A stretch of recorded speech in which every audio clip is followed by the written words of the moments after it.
Coming up today on Locked On Texas Tech, a six-man gang clad in black made it close, but without a cigar against number 4 Houston. How are we even in this?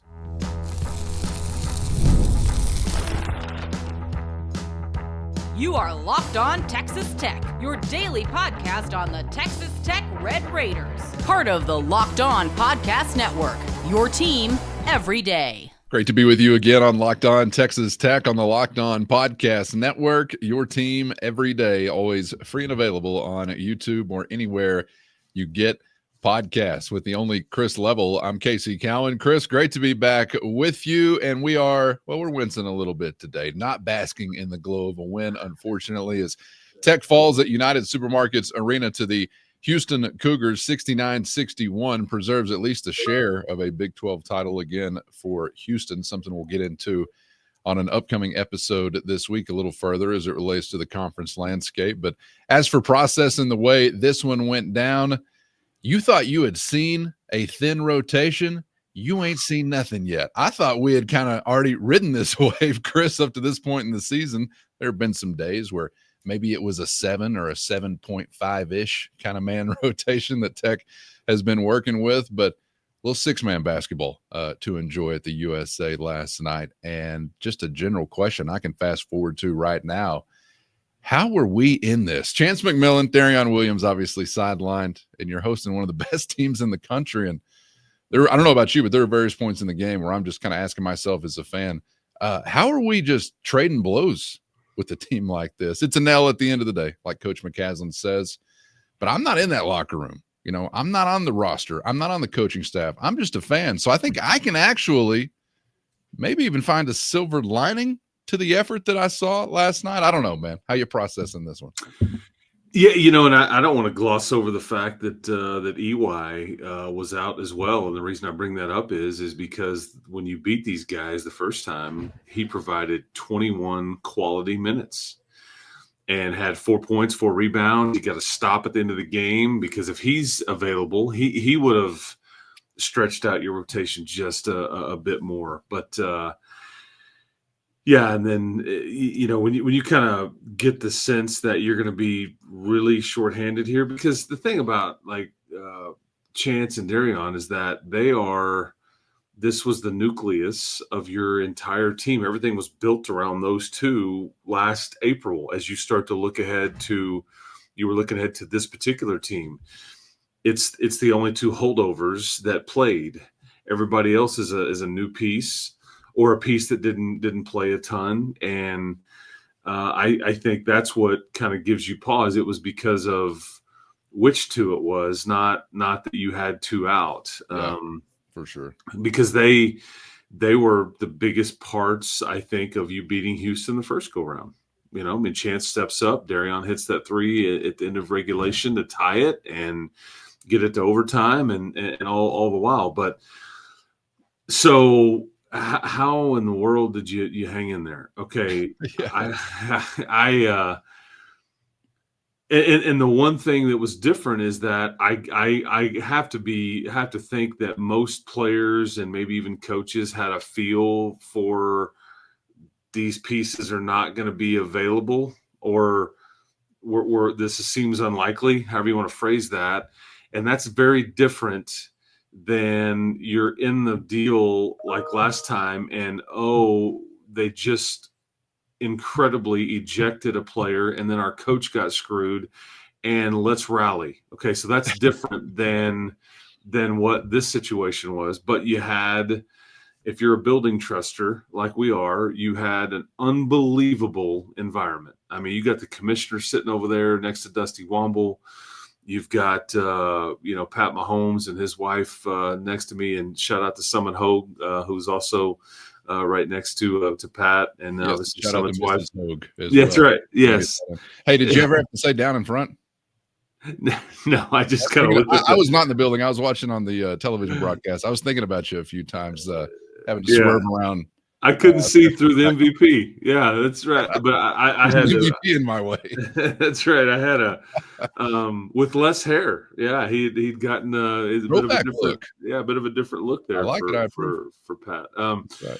I had a TV monitor next to us, so we could kind of glance at that So you definitely had that on your side, and you just had to give them, if you want to get into the X's and O's part about this, like what you had to do was this had to be at some level a 3-point shooting contest. Like you had to get enough threes up to kind of equalize what they may do to you or what they typically do to you in the paint. Now, what's fascinating here, and I just would never have guessed this, is that they were, I think it was like 44-18 in the first matchup, points in the paint in their favor. They just crushed you. And Juwan Roberts just kept going to that left hand and get the ball. He just kept getting to the rim, getting to the rim, getting to the rim. And on this night, it was 26-16. So it wasn't this dominating, but the other thing is we talked about this when we previewed these guys. It's a possession game. They are going to try to, come up with way more possessions than you, and then math takes over because they're going to capitalize on some of those extra possessions, and that's going to be the difference. And in this game, that was not the case. You got 8 more shots up than they did. You out-rebounded them by 10 overall. You had, I think, 7 or 8 more offensive rebounds than they did. Again, extra possessions.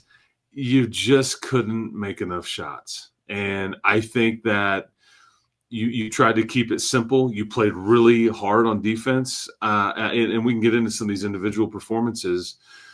But it was at the end of the day, it was a 10-point game, and you cut it down to 3, 62-59, I guess it was. And there's a possession where you kind of get a stop. There's a ball bounced around. They get it, kick it out. Uzan hits a 3. They go up 6, and that kind of ended your night. And it was just like, it was when they got an extra possession, but they were able to knock down that shot. Your shots were a lot more stressed, contested than some of theirs were. And but they're really good. I mean, that's just all there is to it. There's not a lot of weaknesses there. They kind of, their defense, it's like you're playing against 6 or 7 guys, but their closeouts, their length, their ability to keep things up going on the glass and just get to the free throw line and all that stuff. So that they deserve credit. Because, I mean, think about a few of those shots that JT normally makes. I get home last night, my wife's like, oh, man, JT he just missed a couple of those shots. And I'm like, well, yeah. However, he's got like 2 6'9", 250-pound dudes that are leaning on him and pushing on him, and he's having to think about, are they about to block it? Are they about to? So you short it, you put too much on it. There's all these little subtle, and I just think it kind of wears on you. It just wears on you, and I think that's maybe because how many shots did you have that just rattle in and out? Kerwin, a couple of those threes that don't go in are just. It's just right there, but how much is he trying to hurry and all that? I mean, that's just the game that you're playing, and that's the level of team that Houston is. It just every little thing. But you just saw a 1 seed. I mean, they're going to move up to the 1-seeded line, and I think they'll stay there. I think that, and if anything, what you can glean from it is that you can compete at the highest levels, but it takes a lot. And it would certainly help if you had your full allotment of firepower, because in either game against these guys, you have not had it. Right. So yeah, that's crazy to think about. And they've been at full strength both times. We'll get to on tomorrow's episode maybe what to expect as far as we move through the week with the guys that weren't on the floor as we get ready to go to Lawrence, Kansas to take on the Jayhawks. Back to Toppin, I would credit him and was impressed by the fact that he continuously and relentlessly continued to attack the rim. The length is insane that you're seeing in Houston jerseys, and certainly feels suffocating. And there were some shot blocks here or there against Toppin defensively, but he was always right back at it. And I was actually kind of impressed by that. I think from an intangible standpoint that he continued to just go right back at him, which is what you got to do whenever you got that type of length, obviously, at the rim. He'll have better days. I don't know how many times we're going to say, boy, he didn't have his best day. It was only a double-double this year, but that's not the first time we've said something like that, where you're thinking about what he's capable to do on one of those days where it doesn't go necessarily all that smoothly. But Yeah, just crediting what Houston was able to do defensively, I think, is where you got to really start. And I guess the answer as to how we were actually in this, while there was some shot making here or there, is because of your defensive effort, I think. I don't really know what else to even start the Tech conversation with when it's like, hey, okay, you reached the halftime break. Why are you still in it? Okay, you reached 10 minutes through the second half. Why are you still in it? I just thought there was some great effort and some great intensity on the defensive end of the floor, Chris, and that, I guess, shouldn't be a surprise under Grant McCasland. But to me, that's kind of where it started, and that's why Tech even had a chance, which, again, is a great omen, I think, for maybe what you can do postseason-wise. Yeah, and I think Grant really summed this up well after this was over. First, today's episode brought to you by Prize Picks. Testing your skills on Prize Picks this football season is the most exciting way to play daily fantasy sports and the best way to spice up any game, anytime. You think you got what it takes to win up to 100 times your money? All you got to do is select 2 to 6 players, pick more or less on their projected stats, place your entry, and boom, you're ready to roll. Prize Picks is not only the best way to get action on sports in most states, including Texas, but Prize Picks also puts their members first, so all withdrawals are fast, safe, and secure. When the picks hit, you can get your money in as quick as 15 minutes. With easy gameplay, quick withdrawals, and a giant selection of players, projections, and stat categories, it's no surprise that Prize Picks is the #1 daily fantasy sports app. So get in on the fun and the winning and download the Prize Picks app today and use our code LOCKEDONCollege, and you're going to get $50 instantly when you play only $5. Again, that's our code LOCKEDONCollege on Prize Picks to get $50 instantly when you just play $5. You don't even need to win to receive the $50 bonus. It's guaranteed. With Prize Picks, run your game. You know, I kind of, in my conversation with him for the radio broadcast, I was like, hey, man, you're not in moral victories. I get it. I'm not either. I mean, you either win or lose, period. And there's just that's the end of the day. It's a zero-sum game. And, you know, but But yeah, I do think there is some things they can pull from their performance against these guys that you can build off of and feel good about. And that's what you either win or you learn. And maybe what he learned was that there are some guys we can get more out of than they thought, than anybody would have thought was capable, or even they thought was capable. And you got a bunch of tough kids. And it's just funny how some kids react to opportunities and a coach has to, when there's really not a plan B. It's like, no, this is what's happening. Like, I mean, well, coach, but no, this is what's happening. And you just kind of, I mean, Kerwin diving on the floor, Kerwin with a couple of deflections. Again, no plan B. It's like there is no sub to come in. You know, we don't have the option to, hey, man, you're kind of struggling on defense a little bit, or you kind of mess this up or whatever, so you're going to come sit out. No, you're going to play through some of it, but then you're going to react, and you're going to, you know, I mean, Christian Anderson almost had a double-double last night, and of the points and rebound category, he didn't make a three. I think that it was pretty much a compliment to him that one of the main things that Houston was trying to do was keep the ball out of his hands. They're trapping ball screens, and then just hey, make him give it up. And some of the threes that he attempted were hurried or stretched out or whatever. But I mean, what kind of compliment is that to the freshman? That's like, okay, we got to pick our poison here. Don't let him get his. Don't let him maneuver, feel comfortable, and all that. But look at what. I mean, LJ Cryer is one of the best, most experienced guards in this league. Period. Go away already. Get a real job, man. I know. And college basketball. And Christian Anderson, for all that maybe the shots didn't go in, look what he did to LJ Cryer on this night. I mean, 1 of 5 was kind of a non-factor, but that's why Houston is good, is that Uzan went off and kind of got his. Emmanuel Sharp hit a couple of threes, and that's what makes Houston such a good team. It was like, okay, you know, as soon as you change the answer to the questions, we'll just change the question. And so they kind of, you know, it's a different guy steps up. But I don't want Christian Anderson's defensive performance to get lost on this, because LJ Cryer is absolutely. I mean, he just lit Iowa State up over the weekend, and so there was just some things in there in the game that you feel good about, and it builds to a crescendo with an environment like that, and you just want so bad, and everybody wants so bad to deliver. And it's a credit to Houston, because I mean, some of these dudes from Houston, they had never played in this building before. They're like walking in like an hour before the game even starts, and I'm watching this happening, and the student section is pretty much entirely full. And anybody out of that one tunnel with a Houston uniform on, they're just getting booed, just mercilessly. and I think they're all looking around like, dude, what did I do? Like, I mean, I haven't, like, what is this? I'm not wearing a Longhorn. My name's not Brock. Like, what are you yelling at me for?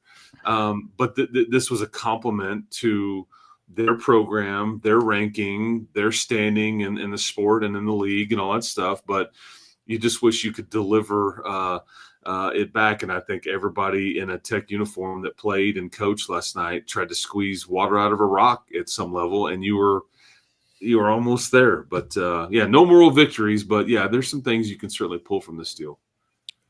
Back to Christian Anderson squeezing water out of a rock. You said he almost had a double-double. He was 2 rebounds shy of that. And it was the most yeoman's blue-collar almost double-double you've ever seen, which I was actually kind of impressed with. I mean, the offense was not coming easy for him in any way, shape, or form. He was 2 for 11 from the field, 0 for 6 from the three-point line, but 6 for 7 from the free throw line, which gives you an indication of what he's doing offensively. 8 boards, and he does wind up as a double-digit scorer. But just the fact that it's coming, that way, even though I guess I don't know if he would feel like he played a particularly good game or anything like that, but I'm still very impressed, intangibly speaking, with the fact that he can grind out that kind of effort when it's anything but easy on the offensive end of the floor. I mean, I think there'd be plenty walking away just kind of feeling like, man, we got to, and you're right, but we got to get McMillan back. We got to get Williams back. We can't keep asking, Anderson to do this much or blah, blah, blah, blah. But 40 minutes, Chris, played every one of them. 40 freaking minutes against one of the best teams in the country, and against elite. I mean, he's getting switched off onto because I was saying this on the broadcast last night. It's like Houston goes to the big man store and they just purchase it's like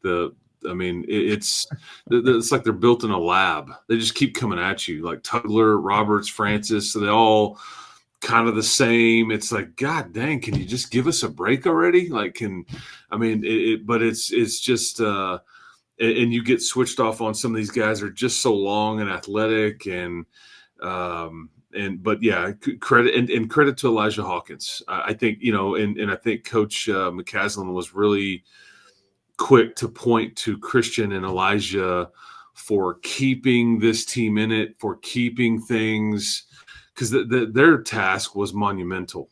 Like, handle the ball, don't turn it over, try to score, and try to get JT involved. I mean, that's just on offense.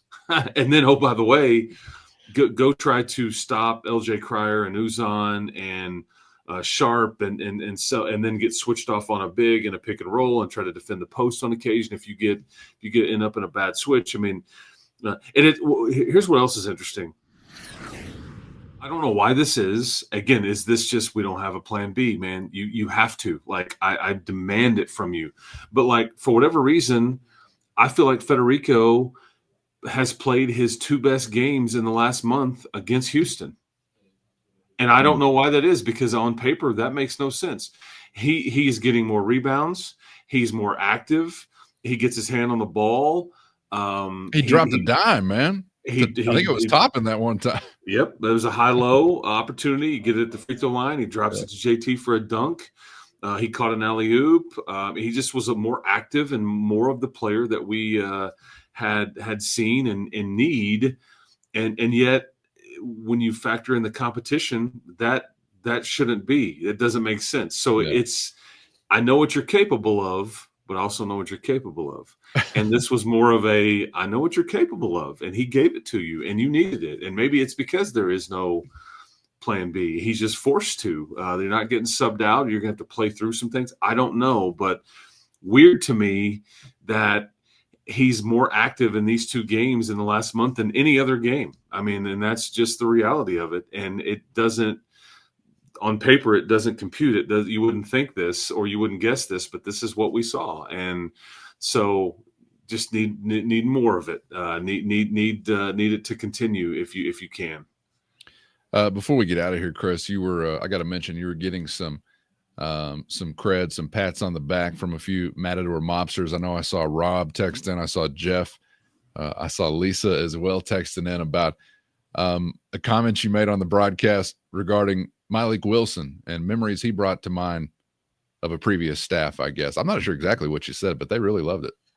Well, I talked to him before the game. He came up and he's just a great kid. Because let's just rewind a bit. He was on that Sweet 16 team. He was a sub on that unbelievably good Sweet 16 team. One of the last memories I have of him was in San Diego, California, at the end of your first round game, and he's dropping he does a 360 dunk. Yeah, it didn't count, right? I don't even know. It was like the buzzer goes off, he 360 dunks it, whatever. It was amazing. Yeah. And he's just so that particular head coach that year, and a few of the pieces around that head coach, not all, but a few of the pieces, basically was we need more shooting. So they kind of make it clear you're not going to come back here. And I'm like, okay, but he's good enough to play on a potentially 1-seeded Houston team and play for back-to-back Big 12 championship teams. So to me, because he played okay last night, but he's an unbelievable athlete. He'd be one of your best defenders. He's gotten better with his shot. I mean, heck, they have a second loss in conference play, if not for his ability to knock down a 3 in Lawrence, Kansas. Yeah. I mean, he buried it. But I just don't know how anybody would have thought he can't fit into what you're doing here. He didn't want to leave, and I saw somebody like, oh, I didn't realize that. I thought he would try to get closer to home. No, you uninvited him to your party, and and you went for, and I didn't disagree that you needed more offense or shooting in general, because the thing about that Sweet 16 team was it was elite on defense, and you kind of would get into these shooting lulls, and you needed some more of that. But if he can't be a part of your rotation here, then change your system or fix the other pieces. Yeah. I mean, you know what I'm saying? Oh, I mean, yeah. like that's mine. It's just I kind of made a throwaway comment. Jeff Haxton and I were getting into that, and we because he's just a great locker room guy and a DNA and a culture guy, but he's an elite athlete. And not a throwaway comment. Resonated with some mobsters. Yeah, and I just so anyways, that was where I just didn't necessarily agree with that decision. Yeah, Mylik, how old are you, by the way? Are you ready to move on yet? Life goes on, guys. You cannot. I know Alan Bowman tried to do it, but we can't stay in college forever. I don't even know what his eligibility is, but LJ Cryer, seriously, get a job. Let's move on with your life by this point. But does it make anybody nervous when it's like you kind of go, hey, dude, we're just going to have to go in a different direction? And Kelvin Sampson's like, hey, man, how quickly can you get here? Is that not a red flag? Yeah, you kind of think, wait, am I dumb? Did I do something stupid? Yeah, that's right. He's a 40%. Ask myself that question. He hadn't shooting a ton of them, but he's a 40% three-point shooter too. Yeah, anybody that's leaving and just doing any kind of lifting, I don't care if it's heavy or not. He only has 6, but heavy or not, for an in-state, in-conference foe that also happens to be one of the best programs going in college sports right now, not going to go down smooth, unfortunately. And the result will not either, but a chance to bounce back and do it in a place that we'd love to see it done. Lawrence, Kansas, coming up on Saturday. Of course, we'll get ready for that ball game a little bit later on in the week. We'll stick with the hoops conversation, though, on tomorrow's episode. I do want to get further into some of what maybe to expect as it relates to Chance McMillan and Darrion Williams' availability. Also want to get to a comment from Grant McCaslin post-game following the ball game against Houston as it relates to that availability that was kind of interesting and maybe indicating there's more to it than appears on the surface. I don't know. We'll see what you think about that on tomorrow's episode and plenty more. So stick with us this week. Make sure you get subscribed on YouTube or anywhere you get podcasts. so you miss nothing. Chris, appreciate the time as always, man. Enjoyed it, and we'll see you for the next one. Yeah, guns up, even on a day like today when it's hard to keep them up. But frustrating evening and almost. But it's a loss, and you salute and move on, and we'll talk to everybody next time. That's right. Appreciate you guys for being out there as always. Thanks for the time, and shout out to the Everydayers and the Matador Mobsters for being there. Hit the show notes, find a link for a free 14-day trial. If you want to hit the Matador Mob, that's your direct line to Chris and myself with one-on-one text sent straight to your phone. For Chris, I'm Casey. Thanks for being out there, and we hope to see you back for the next round on Locked On Texas Tech.